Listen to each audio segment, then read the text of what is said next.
এবং আমাদের মণ্ডল সভাপতি অপু ঘোষ এবং আমাদের জয়, এরকম সবাইকে নিয়ে সকল স্তরের নেতৃত্বকে নিয়ে আমরা মানুষের বাড়ি বাড়ি গেলাম।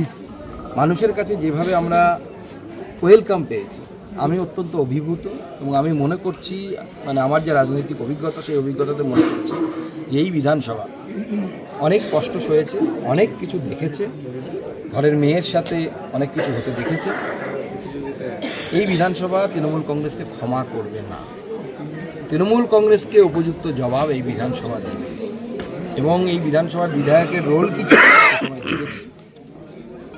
যখন আরজিকর কাণ্ড ঘটেছিল, মানুষ এই অধ্যত্ত, এই যে জমিদার সুলভ মানসিকতা, যে আমি সব কিনে নিয়েছি, আমি সব করব, আমি খাবো, এই মানসিকতা মানুষ বেশি দিন সহ্য করে না।